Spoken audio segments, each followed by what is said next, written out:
Hello and good evening, and a very warm welcome to this next episode of Tech Talk Tuesday for Teachers. My name is Meenakshi Oberoi, and I'm the CEO of Pedagogics, and I welcome you to our this series.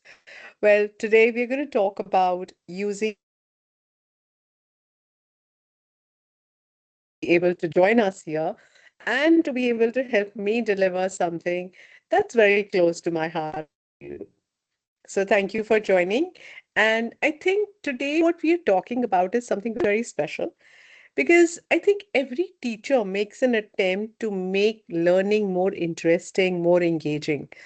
But I guess there are some experiences in life that just make learning more memorable, right? Well, no, I'm not talking about rote learning. I'm talking about something which just stayed with you. That one thing that you thought changed how you do things, how you think about things, how you saw the world, or probably how you saw yourself as a learner.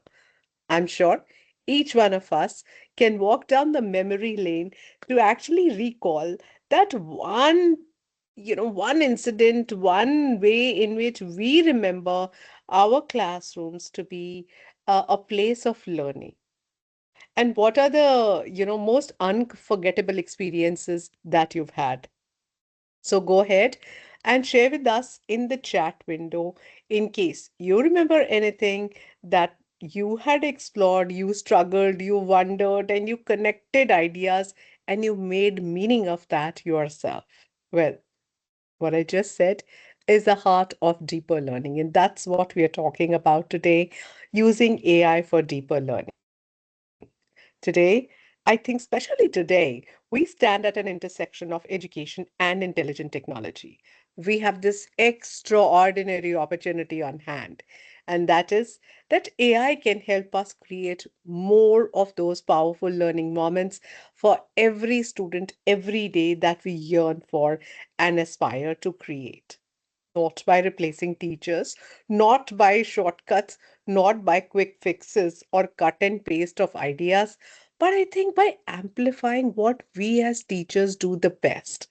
And that is, while we are looking at designing inquiries, we look at designing various ways of making inquiry possible, whether it is structured, unstructured, guided, or independent inquiries, so that we are able to deepen understanding, support our students' learning, and also make their thinking visible. Well, I think I've laid the ground for our conversation to begin. Please do introduce yourself in the chat window. I'm a little bit under the weather, so I'll try and make the best of what I can for today's session. But welcome, welcome, and welcome again to this session. So before we dive in, do share your introduction, your name, your school name, the city that you're joining us from, so that we can welcome each and every one of you in the truest form possible. Stay very interactive throughout the session. And while I'm going to talk about many things, let's begin by looking at what is this deeper learning and what does it mean by deeper learning? Are we all not doing deeper learning in our classrooms? Well, if not, then what is deeper learning? Let's look at that. Deeper learning basically involves understanding of concepts, making connections, applying learning in a new context.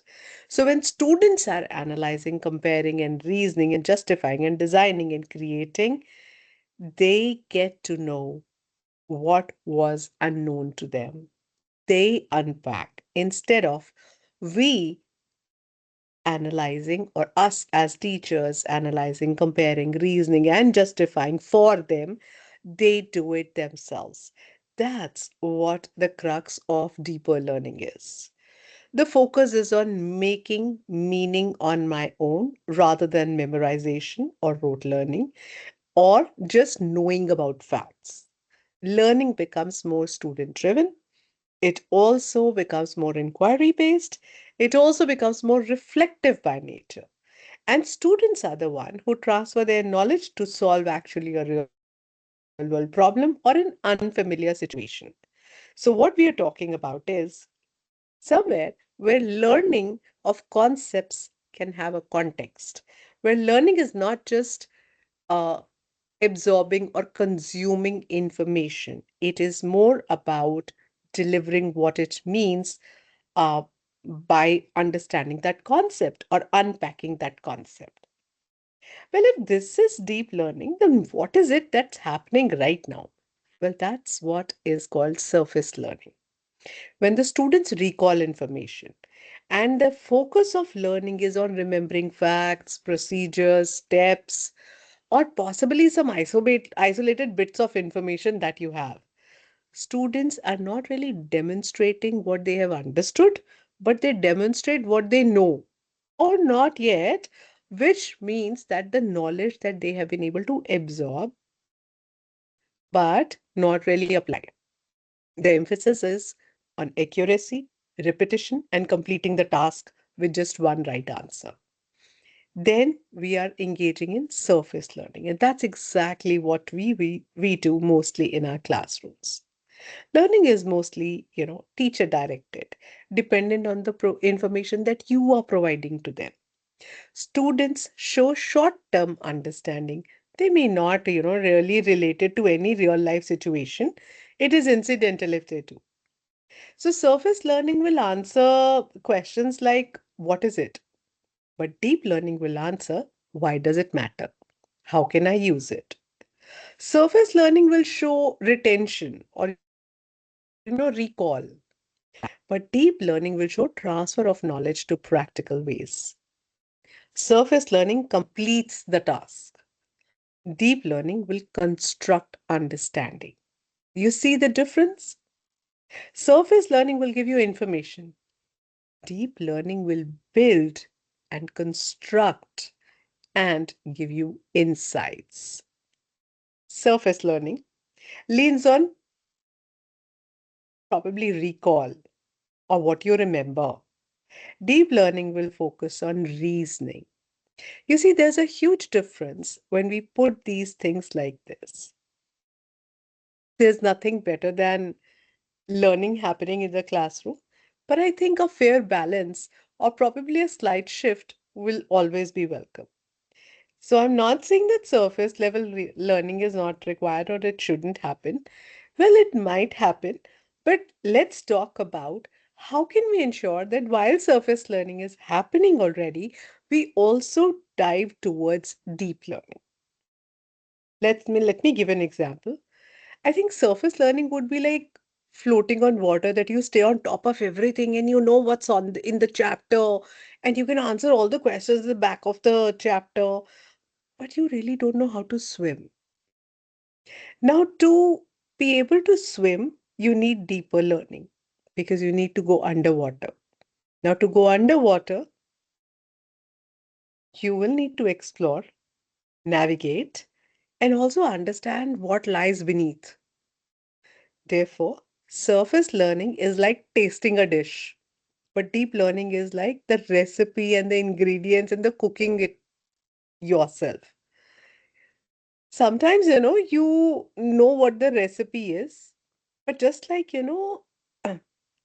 it's like when you are about to go to an unknown place, you'll either pick up a map, look at the map, and follow the map, like we do these days. Ask Google Maps, take me there. I don't even see what's right, left, and center. I don't use my brain. I simply say, Google Map, take me there. And it does take me. That's surface learning. And if I actually take the journey and understand the terrain and look outside to see where I'm going, remember those days when we used to pause to ask people where to go, where should I turn, and people actually used to tell us? Well, that was deep learning because I was learning on the go. I was pausing at many places to learn where to go next, how to turn, and which is the right turn to take. And we also used to take wrong routes, and then we used to get rerouted to the correct path. But that was a learning that happened, right? It wasn't just moving from one point to another.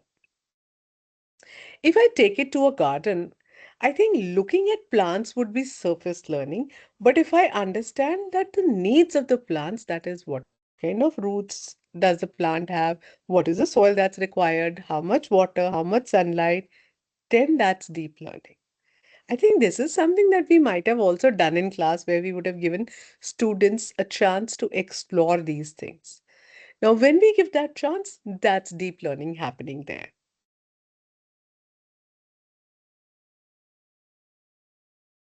Become more mindful about it and we are more, you know, consciously planning for it, probably we'll be able to do better. For example, I remember taking this exercise to a class and I said, let's build a pyramid with marshmallows and spaghetti sticks. Or, with just the cups, the glass, the paper glass that you have, the disposable ones. So let's build a stack and see who can build the tallest one possible. All of you would have tried that. Now, normally, what we do is, as teachers, we'll tell them we have to build the tallest one possible, and then we will stack the glasses to show them. Why? Because we want to model what step-by-step instructions are towards building that tallest one possible. Imagine you just left the table with a piece of instruction to say,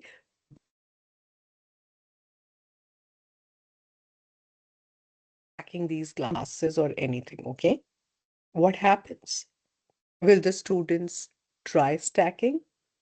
Maybe. Will they try different types of stacking?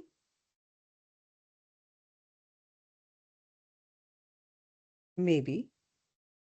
Will the students be able to experiment and come up with new ways of making tallest? Yes, they might. Because we gave them a stack of glasses to make the tallest tower possible, but we did not stop them from using any other material to be added to make it taller. This is exactly what happened in my class. Actually, my class had teachers, and I was doing this training session, and I gave them, glasses, and I said, build the tallest tower possible. So these teachers started competing with each other. And you know what happened? I saw that they placed a stack of books on the table, the diaries or the notepads that they had brought. Then they put up a bag also, and then they started making that building. Another group picked up materials from around the class and started building the tower, getting the idea, not copying from them, but got another one. So you see what happened? We leave them with minimum instructions. We let them have a productive struggle. This productive struggle, where they are trying things which they might not try if I give them a step-by-step instruction, every experiment may turn out to be different. So, in the realms of safety, if you can offer your students ways to experiment, ways to inquire, ways to be productive and have that productive struggle, I think that is where deep learning begins. Beyond memorizing, it goes to expressing, what you may be thinking. It goes into improvisation and it just builds another rhythm altogether. I think you get the point, right? So let's dive in to see what does it mean, whether it is a surface or deep learning. I'm going to give you a few scenarios, only three, and I will invite you to write your response in the chat window and pray that I have not displayed the answer. Oh, yeah, I haven't. Okay, this is your knowledge check. Use the chat window to respond to this question. Scenario A. Students watch a video on water cycle and answer 5 MCQs. Is this surface learning or deep learning?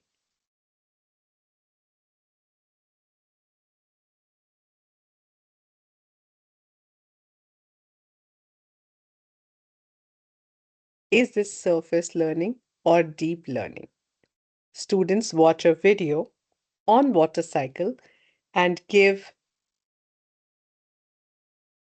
5 MCQs. Thank you, Suman ma'am, for saying surface learning. Anyone else? Bhumika ma'am says surface learning. Sheetal ma'am says surface learning. And I have answers rolling into my chat window. So thank you for that. But no prizes. This was easy, right?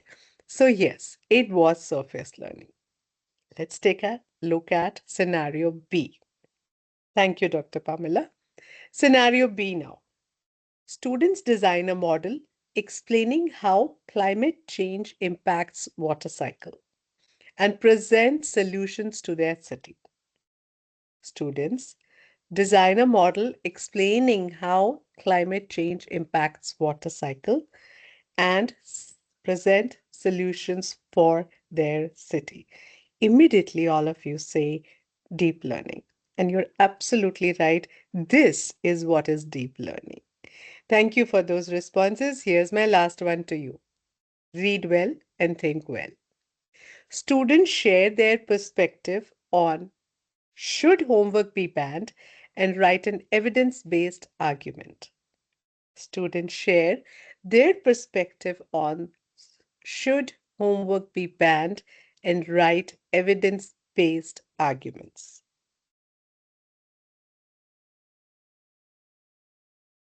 I have the first response deep learning.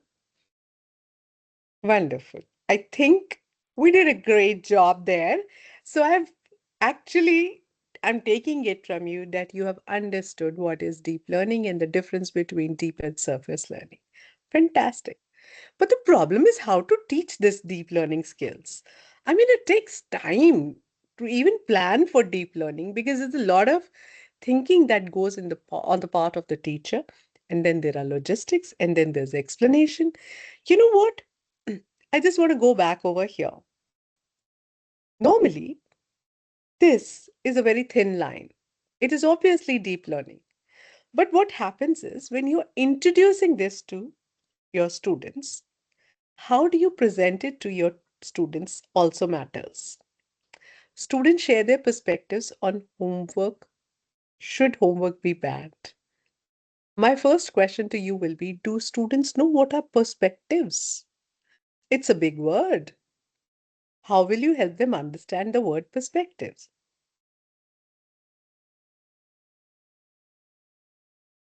Let me put this in front of you like this. Before my students start writing this, I engage them in thinking about sharing perspectives. So, you're my students today. I'm going to ask you, AI will take over learning from teachers. AI will take over, teaching from teachers. Give me your perspective about it. AI will take over teaching from teachers. Is that true? Give me your perspective. Share with me in the chat window your perspective.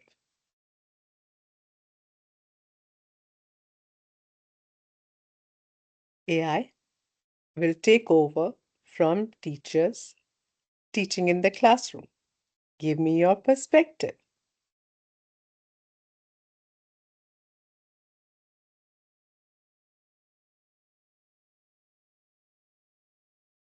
Not totally, which means maybe, maybe not. That's the first response. Thank you, Suman, for that response.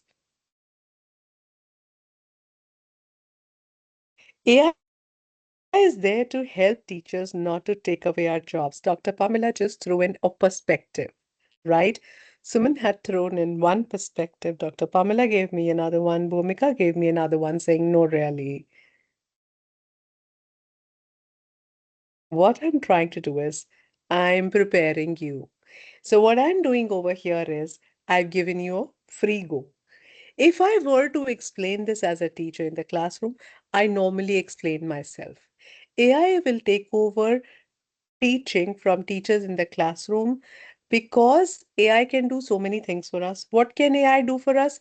I can always tell AI that, my students need to, learning needs to improve. Therefore, go ahead and I will give reading progress. Now, reading progress is AI. Therefore, it will help improve learning. I don't have to teach reading. AI can teach reading. But Another perspective could be who is giving these exercises? Who's making the assignments? Teacher. So it'll not take over, it'll only be my helper. So what I do is I go into explaining myself, then I repeat myself. That's not how it should be presented. Well, if that's not how it should be presented, then how should we teach deep learning skills? Over explaining means that you're not sure if students are capable of doing that exercise or not. Therefore, try this. It'll not happen by accident the way I've given. I may not get my desired response from my students, but it is intentional designing of learning experiences that needs to help. What needs to come into action is thinking. What needs to come into action is connectedness. What needs to come into action is application. What needs to come into action is creativity. So when I ask about AI taking over as teachers, I could have said, what is it that I can give to AI and what is it that AI can't still do? Then I'm trying to create perspective on both the sides. Okay, there are few things that AI can do, therefore I'll let AI do, and I step in when required, and I should always be present. Let's take an example from our classrooms. For deep learning to happen, it is important that deep learning begins with curiosity and relevance. If I had asked you a question which was not even connected to you, let's say fog in Delhi is being caused by climate change and also pollution. You'll say, I'm not sitting in Delhi. I don't know what people are experiencing. I'm not sure what to say. It's completely disconnected, maybe relevant because you're an Indian too, and you might start thinking, if I stay in North India, probably this smog might come to my city too, therefore I'm concerned. But curiosity piece is what is missing. Therefore, if I say that grade 4, let's talk about, labeling of a plant parts.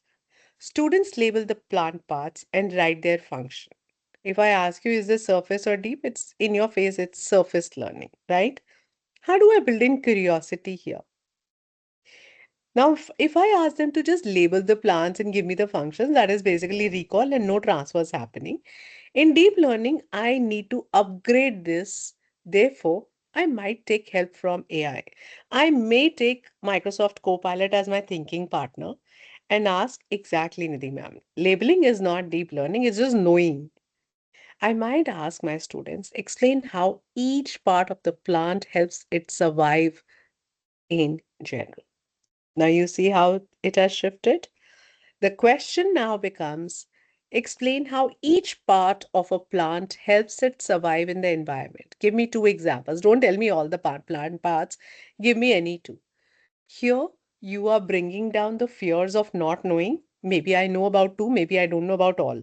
But at least if I'm able to tell two, then I will be curious enough to know, acha, if leaves do this for the plant and roots do that for the plant, what does a stem do? So you're creating relevance, you're creating curiosity, and you're also creating confidence in child's abilities that you already know as much.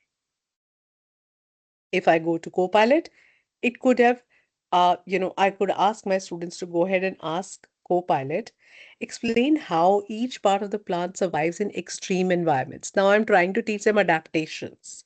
I don't want to say that. I changed the question to say extreme environments. Give me two examples. And then they have to create a digital poster using PowerPoint Designer to show these adaptations. So what is happening? They are using AI for learning, but learning about something that is beyond what they've already done in class with me. And they're going to share their understanding using the digital poster, which means they will have to put in the words. PowerPoint will not do it itself. PowerPoint will take the core knowledge or core content from you of whatever you have understood after reading what Copilot told you. After that, you have to create your own poster, but Microsoft Designer will help you to design that poster. You don't have to waste your time. Want to try that? And why not? It's a good day to go on first Copilot and then go to Designer. And you'll say, why not take a shortcut and get it designed? because I'm not going to take a shortcut. I want to learn on my own, but in a way that it becomes deep learning. Let me demonstrate this for you. I'm now going out of here and I'm taking you to Microsoft Copilot. Go to Copilot and you'll be able to see on your screen quickly. Copilot is available here. I'm going to collapse this. Yeah. Now, where you can see it says Message Copilot. If you're new to Copilot, I'm just letting you know that this is where you start typing your prompt. What's a prompt? It's the command or it's the sentences that you write to find your information. Now, right now, what I'm doing over here is I'm writing the same thing. Yes, I'm copy pasting right now so that I can save some time. I'm going to write this. Explain how each part of the plant helps it survive in extreme environments. Give me two examples. I can ask students to do this because any which way they're either going to go to a browser and they're going to look up this information on the web or they will be looking through encyclopedias. So what I'm trying to do is I'm trying to give them this information very quickly. Now, my student has already spoken about leaves and roots. Probably stem will be a good one to take. One, I take this from here. Two, I think I'm going to come back over here for flowers. So what I'm going to do, I'm going to stop sharing and I'm going to share my screen just about in a minute once again because I want to toggle between windows. So I'm going to take two windows together. Now let's say this is a PowerPoint. I'm going to open a fresh PowerPoint and I will copy and paste this here. Sorry about this. Here you go. I'm going to paste this here. This information is now here. I'm going to remove this and this comes here. Now the student has to read this because it has some mistakes. It sees the red lines. That's editor helping over here. And I can make the word size smaller. Now I can go on and go do editing and everything, but I think what I can do also is under home, I have designer available. I simply deploy designer. I don't have to waste my time in formatting these slides and possibly just pick one from here. This seems interesting. Students love animation, but they lose out the essence. So then I tell them I can't read what you have written. They will make it bigger. And guess what? Over here, my words are ready and I know what is on the slide because I can now spend time looking at this slide and thinking about this slide. And if you don't like this layout, there are many other layouts available over here which you could choose from. And as you go over here and choose and you make the slightest of the change also, AI kicks in and it'll start giving you once again, let's say I don't like this. AI will start kicking in back over here and start giving you more options for what you were going to say. How about this? I think it's a good layout at least. I don't have to bother about the layout now. And it says STEM supports plants and transports food and water. Extreme survival role. Okay, I could place it like this. Okay, extreme survival role. All I need to do is probably change the color over here. Yeah. This in hot, dry places, stems can become thick and fleshy. I don't need this example here. I can always remember. Why? Because it's already there in the picture. Do you see there's a cactus here? This helps me present better.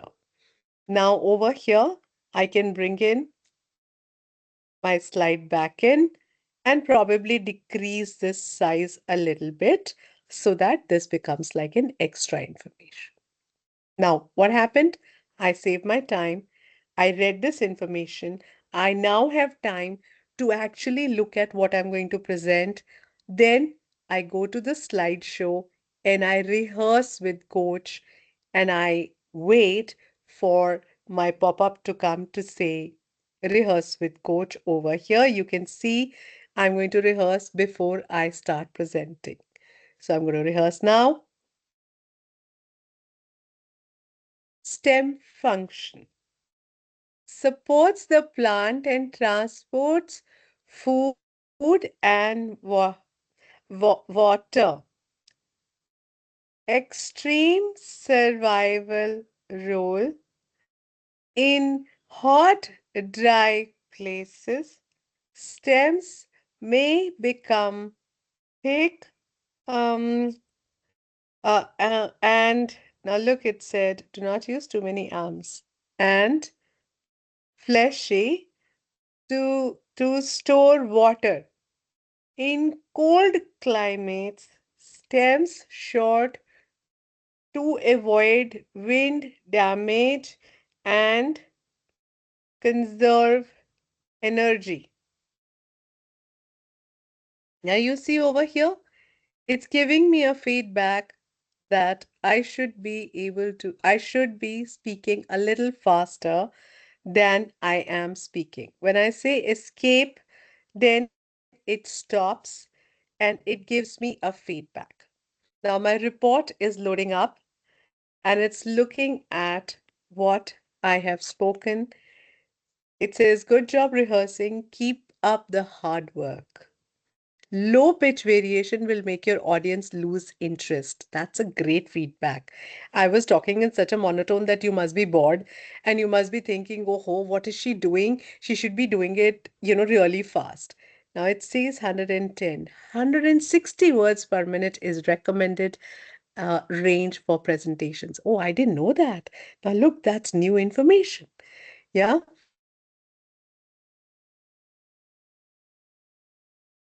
Told me you were reading text aloud from the slide.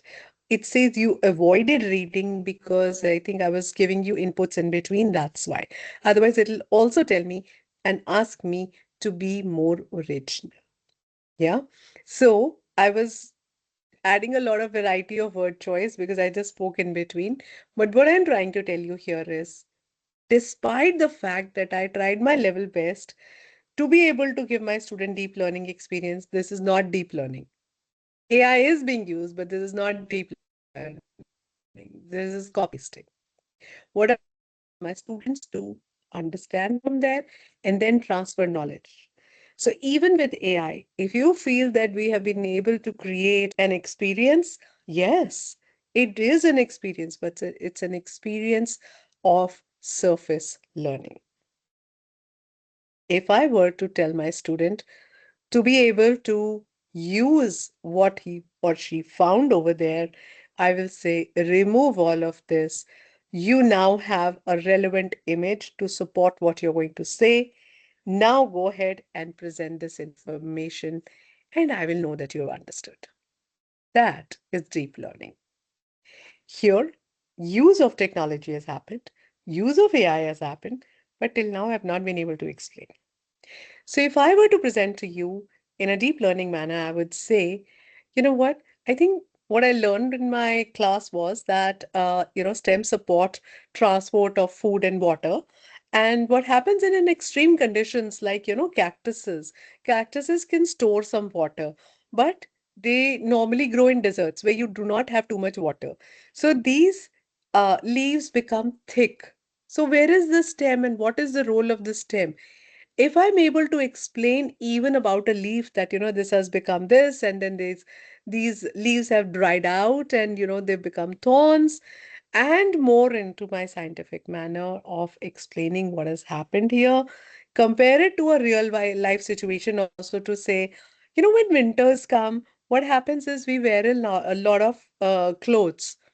And that when we wear extra layers, our body starts sweating. Now, we don't realize, but we also sweat in winters. Now, these are related concepts that I have started making connections to, right? Now, deep learning will show when these things are a part of my talk, when I start talking about, what is happening and I understand what is happening and I start making connections beyond obvious. I'll read what Dr. Pamela and Bhumika have shared. Deeper learning could be to compare parts of plants to the parts of human body. I think you're right, but I would still say That would be giving it a comparison, would be making a connection. Bringing in another context really takes it to another level. Another thing could be this will inculcate comparison between environment also. Perfect. Bhumika ma'am says that our plant, different parts of the plants interconnected. How? It can be framed like this too for deeper learning. You're making connections in different ways. What is also important to see is connections beyond or related connections. Let's take a look at more concrete example like mathematics. In maths, we say students practice 20 problems on linear equation. Now, linear equation is not something very easy to do, right? How do we make it deep learning? Right now, this is surface learning in our face, and we know that. Let's say we generate real life situations, taking Copilot's help, and involve linear relationships. And when I did that, what I got? Cost comparisons, speed, distance, and justify which variable matters. So, you know what? I said, I'm supposed to go from Delhi to Dehradun. What do you think should be the speed at which I should be traveling, the distance I need to cover, and make a comparison on the cost as well, that is fuel cost, and probably the toll cost that I might have to pay. That movement that you see helped me understand, oh, this is why I need to know about linear equations. You see how all of a sudden this has become deep learning? Let me give you another example. Class 10, Social Sciences. Students explain factors leading to French Revolution and propose what could have prevented it. Now you'll say, but this is deep learning. Yes, of course it's deep learning because you need cause and effect, you need reasoning, you need application, you need perspective taking. And if I were to enhance this, I could compare it with various revolutions from across countries. And probably to know if they've understood, I will invite them to make a multimedia report using any platform between Clipchamp to PowerPoint to Sway, whatever they are comfortable doing. Because deeper learning can be demonstrated when you are applying it in another medium, that is bringing in multimedia. Another thing that's very important for building deeper learning is building strong conceptual understanding. Students label the part of a plant and write their function. I'm going back to that. Here, if I were to convert into deeper one, I took it to extreme climatic conditions. If I were teaching types of governments to students memorize definitions of democracy, monarchy, and dictatorship. Well, it's a simple way. Who has the power? That's it. That's my question to them. Who has the power? Democracy is a shared playground. Monarchy is a family run business. Dictatorship is one person controlling the remote. Oh, that is easy. It was so easy for me to actually give them this sort of a visual image which helped them understand who has the power. So imagine one question just changed the way they've understood the three terms. If I were to ask you to explain this in the chat window, you will need time to type. And I would say compare. If I take what Dr. Pamela did, I would compare and contrast to say, compare two countries with different types of government styles and governing styles, and show me how leadership impacts citizens. How does it impact their rights? That would be deep learning. I'll give you a very simple example. We used to have classroom exchanges. So we used to call it Skype in the classroom back then. Now it's called Teams in the classroom. And we bring the whole world in our classroom. So we had an exchange. This was about grade two, one or two students who were meeting students from UK. And for them, UK is London, nothing beyond London, right? Now, while they were doing that, These children were not from London. They were from another place. I don't even remember what place it was, and I don't want to go wrong. But let's say that, um, they were from, let's say, mm, any place. I mean, I on top of my head, I can't even recall. Give me a name, uh, place which could be other than London in UK. Let's say it was Edinburgh. Okay, Birmingham. Okay, Manchester. Anything that you want, right? Let's say it was that. So when our students met, what was important was the question that they asked. So we already had a set of questions. You asked this question, they asked that question, and then a student said, um, I want to ask something very different, but I will ask only if you permit me. Manners. Suddenly, in front of others, our manners are on top. So I'm like, fantastic. What do you want to ask? So I said, can you tell me, so that I knew that that question was appropriate or not. The child said, I want to ask if they have kings and queens in their country, because that's the only way that they know England, right? That's the only way they know UK for that matter. That was such an innocent question. So my student asked that question, do you have kings and queens? Do they wear crowns? Do they dress up like Disney characters? Do you see what's happening? They are making connections.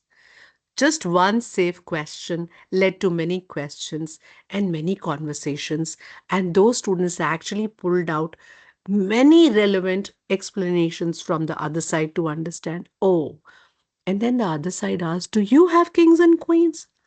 And our students thought, no, we're not no less.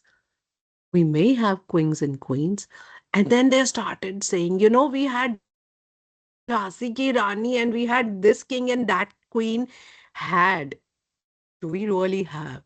That became an inquiry for the day. And they carried it back. And that's where deep learning begins. So you start looking at systems from different ways. Tell your story. History is often thought of, or even social sciences, many topics are thought of as bland. And we make it interesting by bringing in deep learning through simple ways of demonstrating what you have understood. For example, types of soils. Um, I would debate red soil is better than black soil. Well, explain why and how. Or we would go into making a comic strip about, let's say, um, the French Revolution, the Indian independence history, anything that you can think of, right? Why? Because students evaluate, analyze, and see what happened during that historical piece or that context so that they're able to make a comic strip out of it. And every comic strip was made by a group of students, not just one student. You buddy them up, they work in pairs or in triads so that they are thinking together. It's not everybody's cup of tea to make a comic strip. So, but when you put your brains together, you can together write those dialogues. Dialogue writing is an art. And we gave every student a different piece of history to write. So by the end of the chapter, on every event, we had a comic strip created by students, and these were grade 6 students who actually pulled apart a chapter into comic strips to make that. That's deeper learning. States of matter. Who doesn't study about states of matter? And how many ways can you teach states of matter? They will remain states of matter, solid, liquid, and gas, and basic definitions. But going deeper is not tough. One is, of course, visually showing them particles, dense, spaced out. What about saying, divide yourself into three groups. Show me what solids look like. And they stick each other together to show this is what solids look like. So we used to place, you know, a statue with them. When I say solids, within your group, stick like solids. When I say liquid, people should be walking about a little bit of space to walk around. When I say gas, spread out. So that was one way to understand, oh, that's what you mean. So we would give them a tile. A tile would be like a 4 by 4 tile, or we would say four tiles are yours for your group, your six students. You're solid. Stand like solids. Do the liquids start flowing? Do the gas spread out? Would you be in those four boxes or would you flow out? That would be our question to make them think. That's real world. That's particle movement in real life. Compare and contrast. Okay? So particles behave like this in boiling water and like that when melting ice. Explain why. They will tell you, but ma'am, boiling water, they were still liquids. Melting ice, the solid was coming into a liquid state. They start explaining. They start telling you via real life movements, via real life examples, via analogies. So, deep learning outcomes. Students use this to predict what will happen in a new condition. For example, what happens on a higher altitude? Why does it happen? What kind of body changes do happen? Have you ever experienced? Have you ever been to a place on a high altitude? Start making them think. I'm going to take a very common example. All of us do writing. Well, no one actually taught us, but then we all have to write, whether it is English as a language or literacy, or science, or social science, or any subject. When you have to answer a question, you need to know how to construct an answer, how to write an answer. There's a structure to it. There has to be an opening sentence. There has to be a main idea. There have to be supporting details. Every subject needs this. But we leave it for the language teachers to actually teach the structure. Should it be one sentence? When should a sentence end? What if this sentence has ended and I need to say more? How do we generalize making this idea stronger?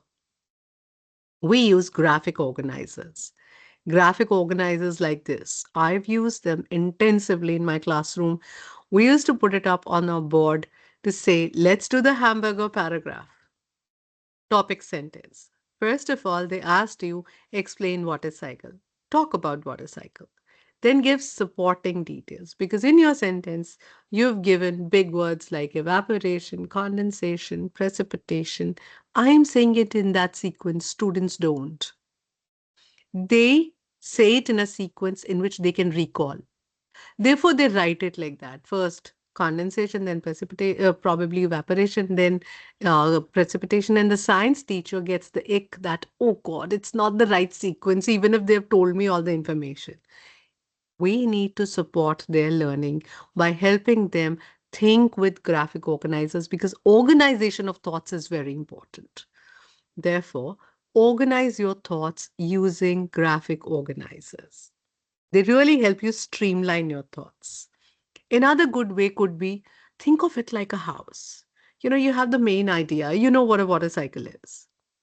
Support it with different, supporting details. They are like different rooms. Every room should tell you a story. So those rooms will give you the story. And then also talk about the ending sentence, which should be supporting your main idea and about the topic. So we are giving them a structure to think. But when we get ambitious, we get over ambitious and we start taking beautiful graphic organizers. They're beautiful. I mean, look at that scoop. Love the scoops. Look at the turtle. Love the turtle in the center. But I can only love them. They're not serving any purpose to me because they're not helping me build any context. These are just spaces provided to write details. Main ideas in the cone, supporting details are on top. But how student looks at it is there are three scoops of ice cream. They are the tastiest ones. So why are they supporting details? Why are they not the main idea? Because the main idea is what you get to choose. When you go to an ice cream parlor, you choose the scoops. You don't choose a cone. I mean, you do, but then cone will be a cone. The flavor is where the choices lie. But if I were to present this to my students, I would say main idea may be same for everybody. Let's say I'm writing about the French Revolution. The supporting details are the flavor that you add to it. Plans of the parts will remain same, the functions will remain same. It is the example that you pick will add the flavor to it. So it really depends on how you present that idea to your students. And all the time we can't think on our own. Therefore, please use AI. Give me ideas for deep learning for students to define the main idea and identify it in short paragraphs. You see, such a simple prompt. What can it get you? Well, let's find out because everything can't be told. Some things have to be seen to believe, right? Here we are. I'm going to share my screen once again. Again, you're going to get it on your screen in about a minute. And I don't want to change my screen before you see it on screen. To let me know, yes, it's popping up now.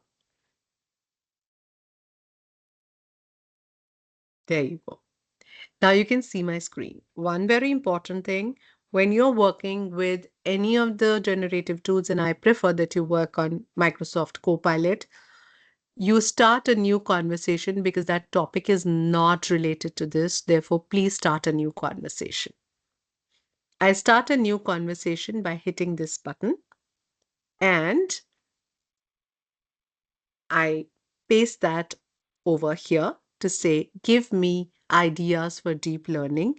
And I would say over here, I'm going to add something. Give me unique ones.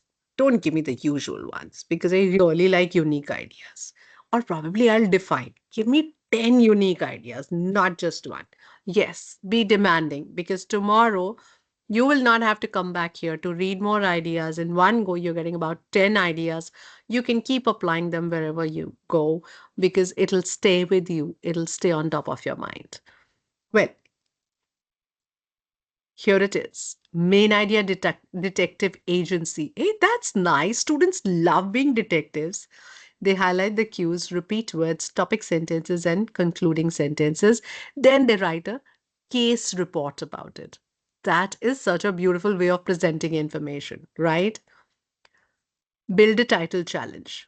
Give students a paragraph without a title. Oh, I've done this. And students actually read through it, then come up with really creative, titles to be able to give it a title. But to give it a relevant title, they will have to actually get the message that the paragraph is trying to give to them. So it's a great way to inculcate good reading for them. The gist in 10 words. Oh, you do a lot of jams, just a minute.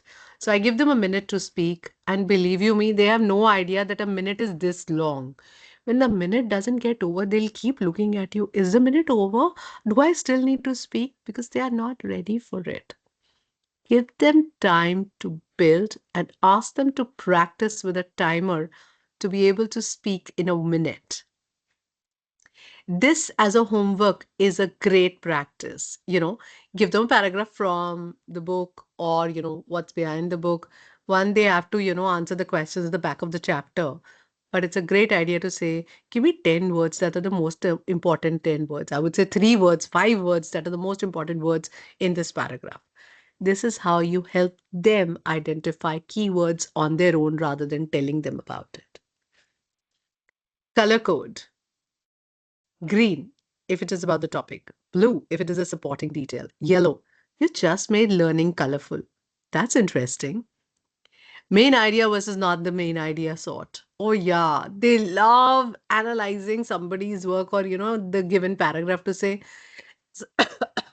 that this is a main idea and this is not. I really like it. Let me pick this up and go deeper because remember, this is all about deep learning.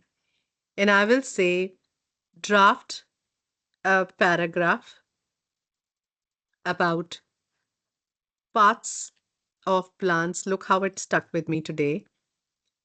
For students to identify main idea versus non-main idea, right?